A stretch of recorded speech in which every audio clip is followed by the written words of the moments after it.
Mom, are you happy with the $5,000 Amelia sends you every month? My son's voice was warm, casual, the kind of tone people use when they expect an easy answer, the kind that doesn't change anything. I remember holding my teacup a little tighter than usual, feeling the faint tremble in my fingers as the porcelain clicked softly against the saucer. For a moment, I thought I had misheard him.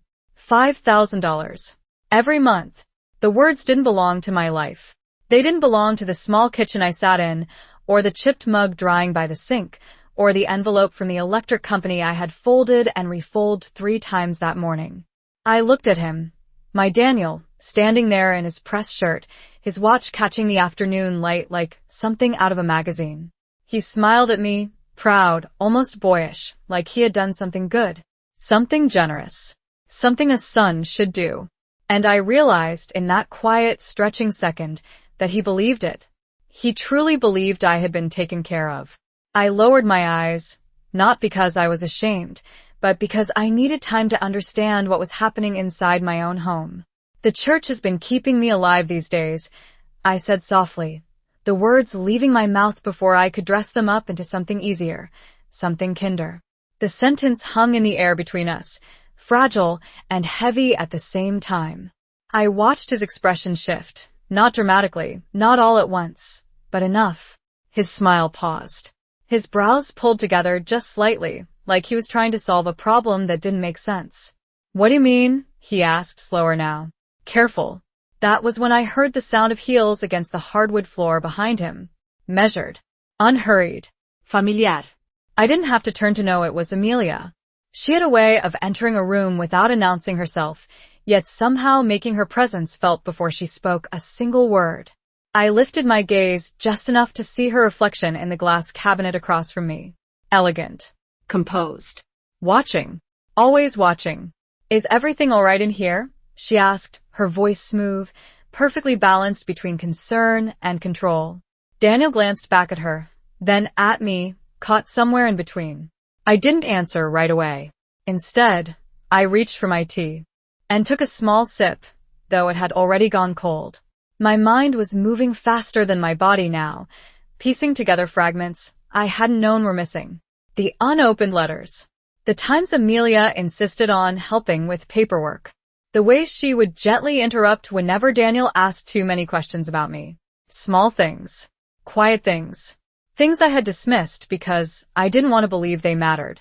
But now, sitting there on Mother's Day, with my son looking at me like I had just spoken a language he didn't understand, I felt something settle deep inside my chest. Not panic. Not anger. Something colder. Something clearer. I set the cup down carefully. I'm just grateful for what I have, I said, meeting his eyes this time.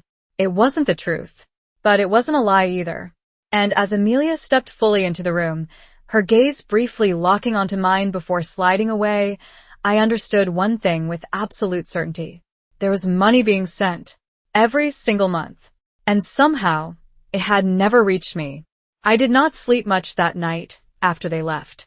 The house felt quieter than usual, as if even the walls were holding back something they had known long before I did.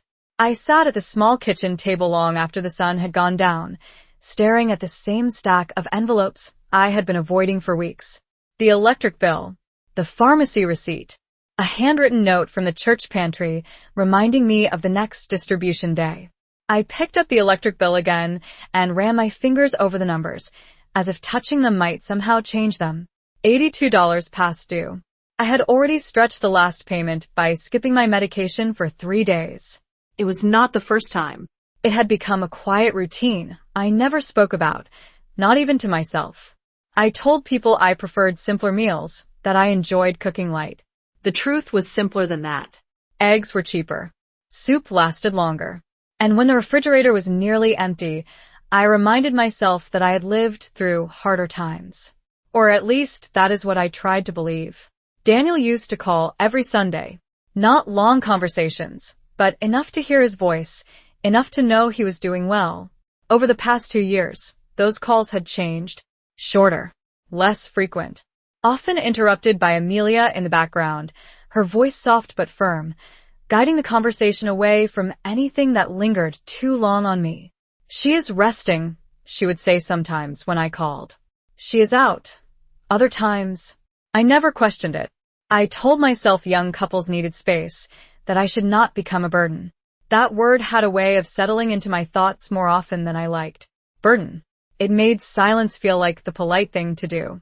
I pushed the bills aside and opened my old checkbook, the one I still kept out of habit even though there was rarely anything to write anymore. The last entry was from 3 weeks ago. Groceries. $27. I flipped back through the pages slowly. There were no deposits. Not one. No $5,000. No transfers. No signs of anything that could explain what Daniel had said so confidently just hours before.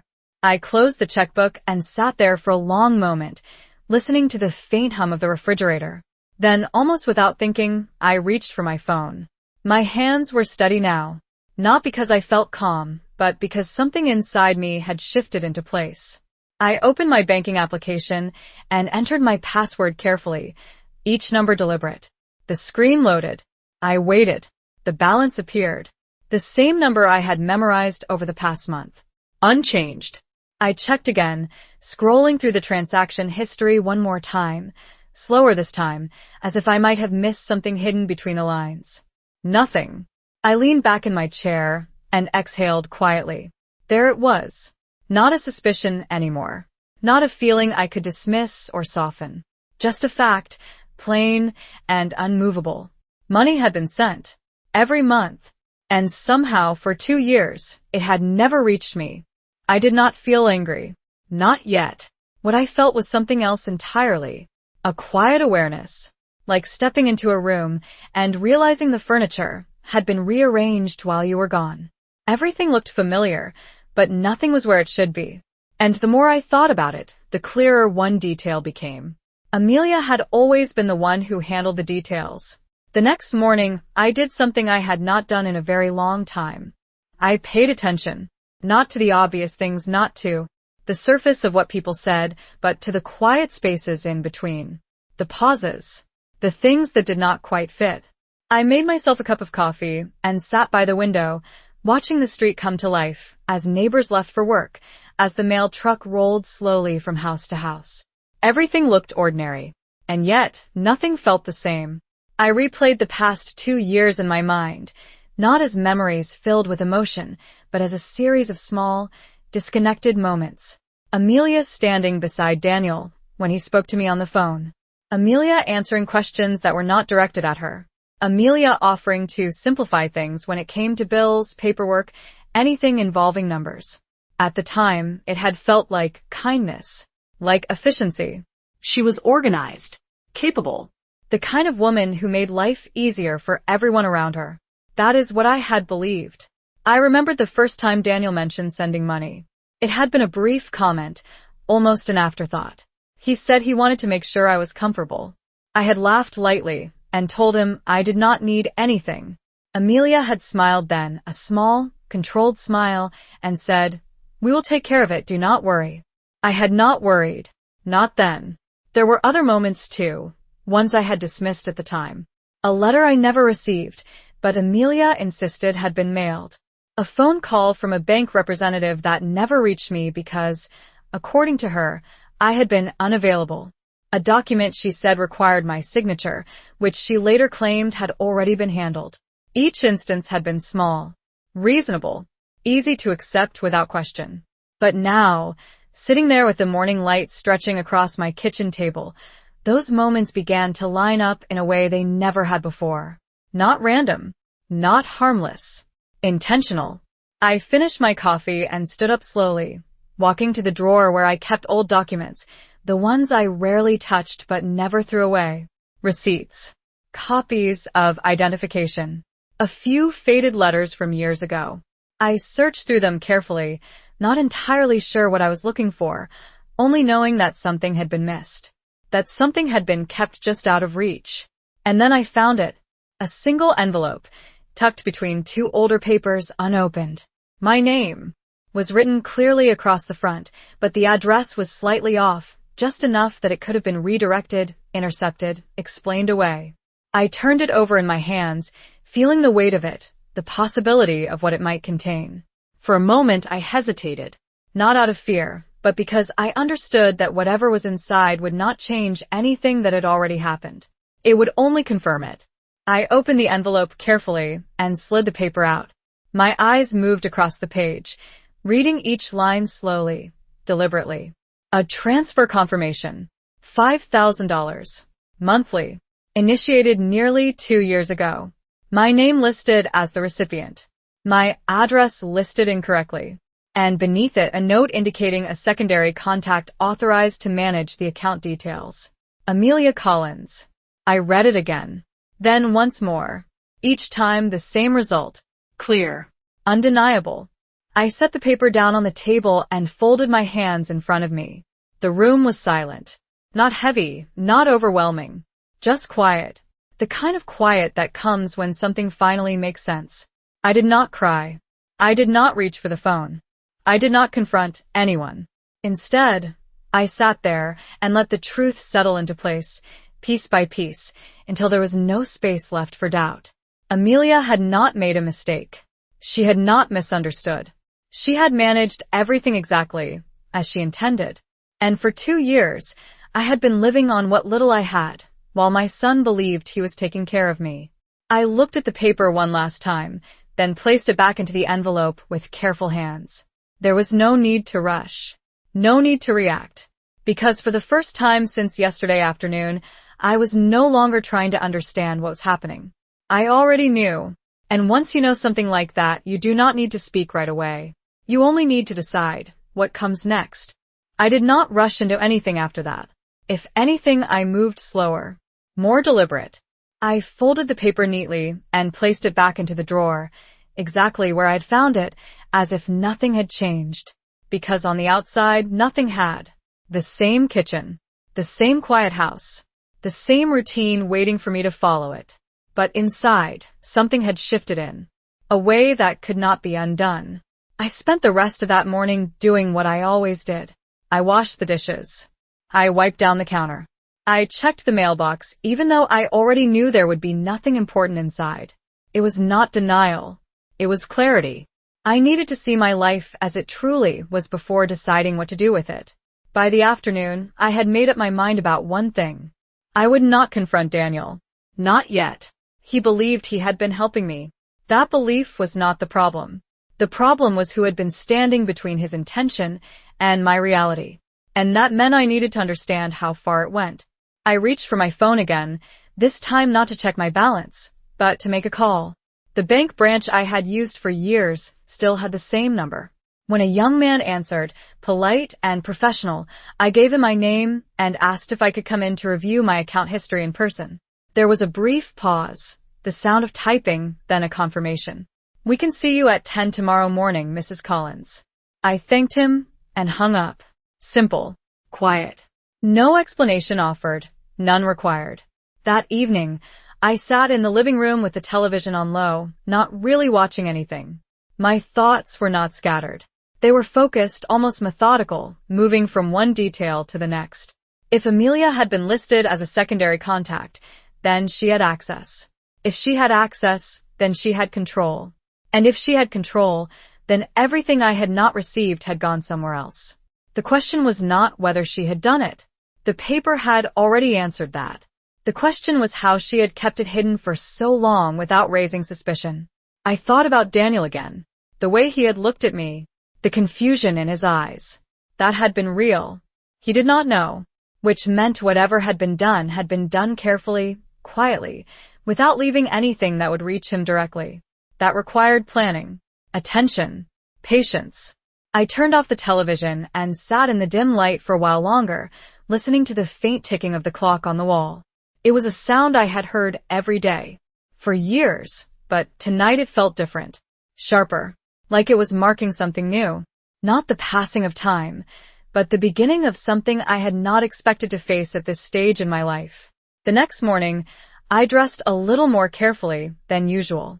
Nothing elaborate, just my best blouse and a coat that still held its shape. I looked at myself in the mirror before leaving, not searching for confidence, but for steadiness. I found it. When I arrived at the bank, the air inside was cool and controlled, the kind of place where everything seemed to move according to quiet rules.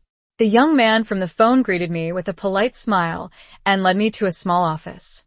I sat down across from him, placing my purse gently on my lap. "I would like to review all incoming transfers over the past 2 years, I said. My voice did not shake. It did not need to.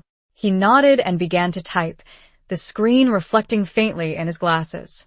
Seconds passed, then a minute. And then, as he turned the monitor slightly toward me, I saw it. A list. Month after month. $5,000. Consistent. Precise. Each one marked as completed. Each one followed by a secondary transfer. Same day. Same amount. Redirected. My name appeared at the top of the page. But the money had never stayed long enough to belong to me. I did not react. I did not ask questions. I simply looked at the screen and let the pattern speak for itself. Because now, there was no space left for doubt. Only confirmation. And confirmation, I realized, was far more powerful than suspicion ever could be. I did not ask the young man any questions after that. There was no need to. The screen had already said everything clearly, in a way that did not depend on interpretation or emotion. Numbers have a way of telling the truth without raising their voice. I thanked him for his time, asked for a printed copy of the transactions, and placed the papers neatly into my purse. He offered to explain the transfers, but I shook my head gently. I understand, I said, and for the first time, I truly did. Outside, the air felt warmer than I expected. I stood on the steps of the bank for a moment, letting the sunlight settle on my shoulders, grounding myself in something simple and real. Cars passed. People walked by, busy with their own lives. No one knew what I had just learned. No one needed to. I walked slowly back to my car, each step steady, measured. There was no rush now. Everything that needed to be confirmed had been confirmed. The rest was a matter of timing. When I got home, I placed the documents on the kitchen table and sat down across from them, just as I had done with the bills the night before. Only this time, I was not trying to understand a problem. I was looking at a pattern. 24 months. $5,000 each time. $120,000 in total. Redirected. Controlled. Managed. The word she had used came back to me. Managed. I let out a quiet breath and folded the papers carefully, aligning the edges as if precision could somehow reflect the clarity I now felt inside. Then I reached for a notepad and began to write. Not a letter. Not yet. Just a list. Dates. Amounts. Observations. The moments I could now connect with what I had seen at the bank. The phone calls that never reached me. The letters that were never delivered. The explanations that had always sounded reasonable at the time. I wrote everything down slowly, deliberately, leaving nothing to memory alone. Memory can shift. Paper does not. By the time I finished, the list was longer than I expected. Not because there had been more incidents than I realized, but because I had never allowed myself to see them as part of something larger. Now, they were impossible to ignore. I set the pen down and looked at the page for a long moment. Then I did something I had not done in years. I picked up my phone and dialed Daniel's number. It rang twice before he answered. Mom. His voice was warm, familiar, unchanged.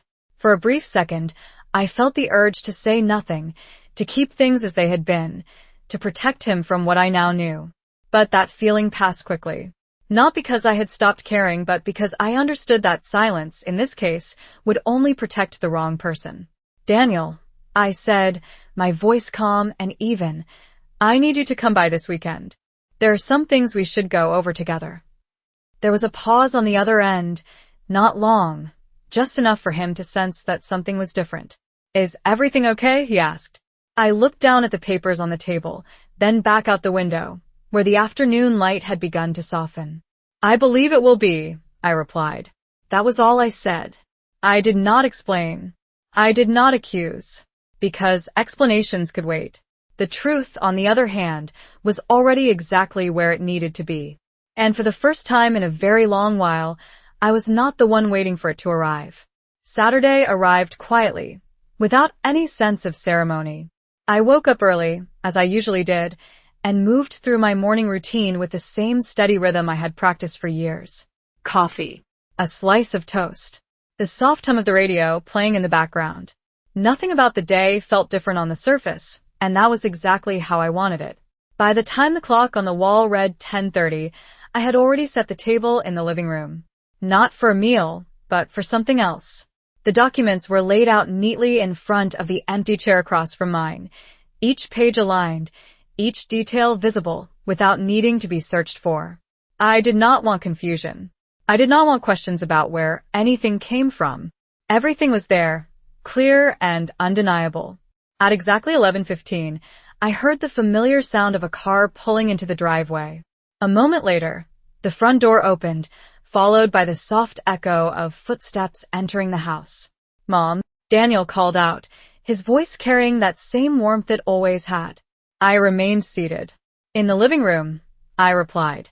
He appeared in the doorway a few seconds later, dressed casually this time, less like the businessman he had become and more like the boy I remembered. For a brief moment, I saw both versions of him at once, and it made what I was about to do feel heavier than I had expected. "You sounded serious on the phone," he said, stepping closer. Then his eyes moved to the table. The papers, the arrangement, the silence. "What is all this?" I gestured gently to the chair across from me. "Sit down, Daniel." He hesitated for only a second before taking a seat. I watched his expression carefully as he looked over the documents, his eyes scanning the numbers, the dates, the repeated entries. At first, there was curiosity, then confusion, and slowly, something else began to take its place. "These are your transfers," I said quietly. "Every month, for the past 2 years. He looked up at me, his brows drawn together. "Yes, I told you about those," he said, his voice uncertain now. "That is why I asked you on Sunday if you were comfortable." I nodded slightly. "I remember." I let the silence stretch for a moment before continuing. "Look at the second column." He lowered his gaze again, this time more carefully. I watched as he followed the pattern. Each deposit, each immediate transfer out, the same amount, the same timing, over and over again. His breathing changed before his expression did. Slower. Heavier. "What is this?" he asked, his voice no longer steady. I did not answer right away. Instead, I reached for the final page, the one that showed the account authorization, the one with her name on it. I slid it across the table toward him without a word. He stared at it for a long moment, as if the letters might rearrange themselves into something else if he gave them enough time. They did not. "Amelia," he said quietly, almost to himself. I watched the realization settle into him, not all at once, but piece by piece, like something breaking apart from the inside. "I never received any of it, Daniel," I said, my voice calm, even unchanged. "Not a single dollar." The room fell silent after that. Not the kind of silence filled with questions or raised voices. Just stillness. The kind that leaves no room for misunderstanding. Daniel leaned back slightly in his chair, his hand moving to his forehead as he tried to process what he was seeing. "That cannot be right," he said, though there was no conviction behind it anymore. I did not argue. I did not correct him. I simply sat there and let the truth remain exactly where it was, laid out in front of him, impossible to ignore, because this was no longer something I needed to prove. It was something he needed to face. Daniel did not speak for a long time after that. He just sat there, staring at the papers as if they might offer him a different explanation if he looked long enough. I could see the moment his thoughts began to shift, the moment denial gave way to something heavier. Not anger. Not yet. Something quieter. Something that settled deeper.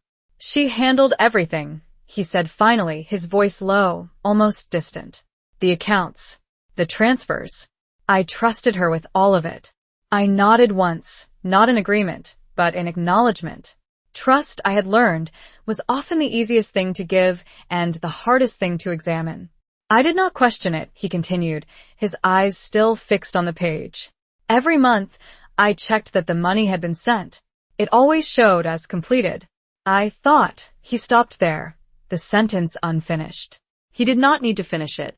I already knew what he thought. He thought I was safe, taken care of, comfortable, the way a son hopes his mother will be. You thought I was fine, I said gently. He looked up at me then, and for the first time since he arrived, there was something raw in his expression. Not confusion anymore. Not even disbelief. Just the weight of understanding beginning to settle into place. Why did you not tell me? He asked, his voice quieter now.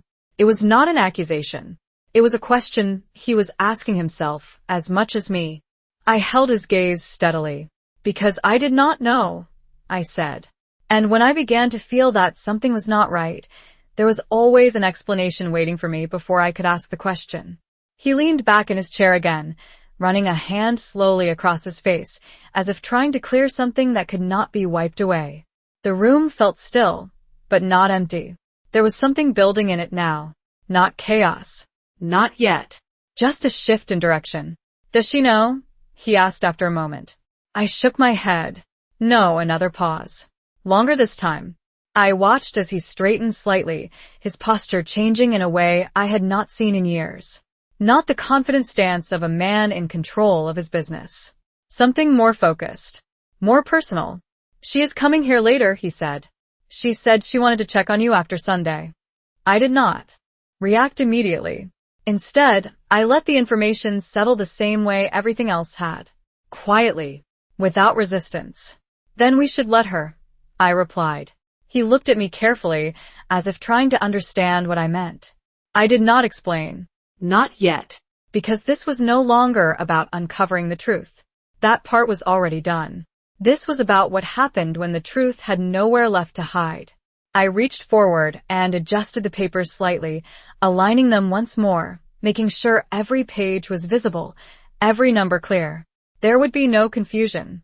No room for interpretation. Just facts. Daniel followed my movement with his eyes, then nodded slowly, as if something inside him had finally settled into place. I want to hear it from her, he said. His voice was steady now. Not loud.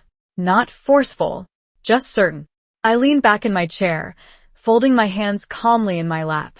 So, do I said. And for the first time since this began, there was no hesitation in my voice at all. Because the waiting was over. And whatever came next would not be shaped by assumptions or silence, but by something far simpler. The truth, spoken out loud, with nowhere left to go. The sound of the front door opening came just after 2 in the afternoon, soft and measured, the same way she always entered, as if she already knew she belonged wherever she stepped. Daniel did not move. He remained seated across from me, his hands resting on the edge of the table, his posture steady, but no longer relaxed. We are in here, he called out, his voice calm, controlled in a way that felt new. A moment later, Amelia appeared in the doorway. She was dressed as she always was, polished, composed, every detail in place. Her eyes moved quickly, first to Daniel, then to me, and finally to the table between us. The papers, the arrangement, the silence. Something flickered across her expression, subtle but unmistakable. Not surprise. Recognition. What is going on? She asked, her tone light, almost casual, but there was a tightness underneath it that had not been there before. Daniel did not answer her right away. Instead, he gestured toward the chair beside him. Sit down, Amelia. She hesitated, just for a second, then stepped forward and took the seat. Her movements were controlled, deliberate, as if she had already begun adjusting to something she did not fully understand yet. I was just showing Mom the transfers, Daniel said, his voice even. The ones I have been sending every month. Amelia smiled slightly, a practiced expression, the kind that usually softened a room. Yes, of course, she replied. I have been handling those for you. I watched her carefully, not her words, but the space between them. The way her eyes avoided the papers. The way her hands remained still in her lap. Daniel reached forward and turned one of the pages toward her, sliding it just enough so that the numbers were clear. Look closer, he said. She leaned in, her gaze moving across the lines, and for a brief moment, her expression did not change at all. Then slowly something tightened. Not panic. Not yet. Just awareness. It shows the transfers, she said, her voice still steady. Exactly as they were set up. Daniel did not respond to that. Instead, he flipped to the next page.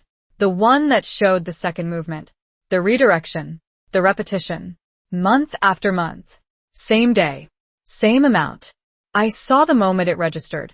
Not in her words, but in the way her shoulders stiffened almost imperceptibly. The silence that followed was different now. Heavier. More focused. Why is the money being moved out of her account the same day it arrives? Daniel asked. His voice did not rise. It did not need to. Amelia did not answer immediately. She looked at the page again, then at Daniel, then briefly at me. Calculating. Measuring. Choosing. There must be some kind of misunderstanding, she said finally, her tone careful, controlled. Sometimes banks process things in ways that are not always clear. It could be a temporary routing issue or a linked account. It is not temporary, I said quietly, cutting through the explanation without raising my voice. It has been happening for 2 years. She turned toward me then, fully, her eyes meeting mine for the first time since she walked in. There was something different in them now. Not warmth, not politeness. Something sharper. Something that no longer needed to pretend. Daniel placed his hand flat on the table, steady, unmoving. The account it is being transferred to, he said, his gaze fixed on her, is listed under your authorization. The room went still again. This time, there was no space left for explanations that could drift or soften the edges. Only the facts, laid out clearly between us. Amelia did not speak. Not right away. And in that silence, I realized something important. She was not surprised that we knew. She was surprised that we had chosen to say it out loud. Amelia's silence did not last long, but it lasted long enough. Long enough for Daniel to understand that whatever answer came next would not be simple. She straightened slightly in her chair, her posture returning to that familiar composure she had always relied on, the version of herself that made everything sound reasonable even when it was not. I was managing the funds, she said finally, her voice calm measured. That is what I told you from the beginning. I made sure everything was allocated properly. Daniel did not move. His eyes stayed on her, steady and unblinking. Allocated where? He asked. The question was simple. Direct. There was no room to soften it. Amelia inhaled slowly, as if choosing her next words with care. There were expenses, she replied. Shared responsibilities. Investments. Things that benefit both of us in the long run. I assumed. You assumed the money I sent for my mother was yours to redirect. Daniel's voice did not rise, but something in it had changed. It no longer searched for an explanation. It demanded one. Amelia's expression tightened, just slightly. It was not that simple, she said. Everything we have built, everything we maintain, requires coordination. I did not think it was necessary to involve her in those details when I was already handling them efficiently. I watched her as she spoke, not with anger, but with a kind of quiet understanding that had taken me years to reach. This was not a mistake she had made once. This was a decision she had made repeatedly, month after month, without hesitation. Daniel leaned forward slightly, his hand still flat against the table. You let me believe she was being taken care of, he said. For 2 years. Amelia did not look away this time. She was taken care of, she answered, her tone steady. She had a home. She had support. The church was helping her, as she said herself. She was not suffering. The words settled into the room with a weight that did not need to be raised. To be felt. I did not react. I did not interrupt, because there was nothing in what she said that I had not already understood. She had never seen what I lacked as something that mattered, only what she could control. Daniel sat back slowly, as if the space between them had suddenly grown larger than the room itself. That was not your decision to make, he said. This time, there was no question in his voice. Only clarity. Amelia's composure did not break, but something behind it shifted, something less certain, less controlled. I did what I thought was best for our household, she replied. For our future. Daniel shook his head once, a small movement, but final. You did what was best for you, he said. The room fell quiet again, but it was not the same silence as before. This one was sharper. defined. There was nothing left to uncover, nothing left to explain. Only the result of what had already been done. I folded my hands gently in my lap and looked at them both, my voice calm when I finally spoke. I never asked for anything, I said. Not from either of you. But what was given was not yours to take. Amelia did not respond to that. For the first time since she had entered the room, she looked away. Not in defiance, not in dismissal, but in something closer to recognition. Daniel stood up then, slowly, as if the weight of the moment required him to move carefully. "This ends today," he said. There was no anger in his voice. No raised tone. Just a decision, spoken plainly, with nothing left to add. And as I sat there, watching the distance settle between them, I realized that some things do not break loudly. They shift quietly until there is no way to return them to what they once were.